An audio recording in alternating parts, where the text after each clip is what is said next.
Christmas has always been my favorite holiday of the year. But one Christmas, 27 years ago, when I was 7 years old, I experienced a haunting event that I will never forget. 2 days before Christmas, my parents were busy shopping and left me in the Santa Claus area of the mall. I walked up to the Santa Claus impersonator, an older man with a long, dirty white beard whose eyes made me feel uncomfortable. When I sat on his lap, he asked me what I wanted for Christmas. I told him I wanted a new Nintendo. However, he asked for my home address under the pretext of delivering a gift. Trusting me, I gave him my address. On Christmas Eve, when I was about to go down to get a drink of water, I saw Santa Claus standing in the living room with 3 other men dressed as elves.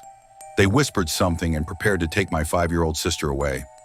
I screamed in terror, causing them to run out the back window. The police were called, but they never caught the men.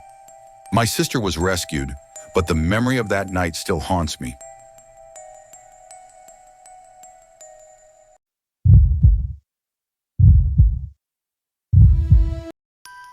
Four years ago, when I lived with my wife in a quiet country area, we experienced an unforgettable Christmas Eve. Around 9 p.m., as we sat by the fire, I heard a knock on the door. When I looked outside, I saw no one, just white snow everywhere. The next morning, when I went out to get some firewood, I noticed strange footprints leading from the yard to the small tent at the end of the garden. I felt uneasy and decided to investigate. When I opened the tent, I was horrified to see a man huddled in a corner, looking ragged and wild-eyed. As I approached, he suddenly lunged at me with a small knife in his hand.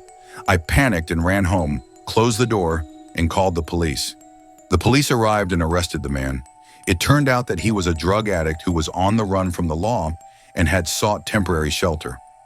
That night, although everything was safe, my wife and I still couldn't sleep peacefully.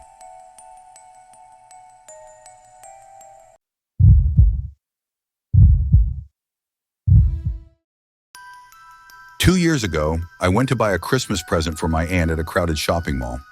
While browsing in a small store, a rather elderly man approached me. His gaze made me shiver. At first, he tried to strike up a conversation, asking if I wanted to go for coffee with him. I refused and tried to keep my distance.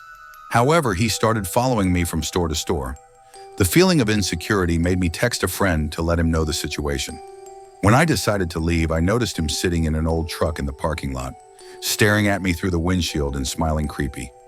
I quickly got in my car and drove away, but he followed me for a few minutes before turning onto another road.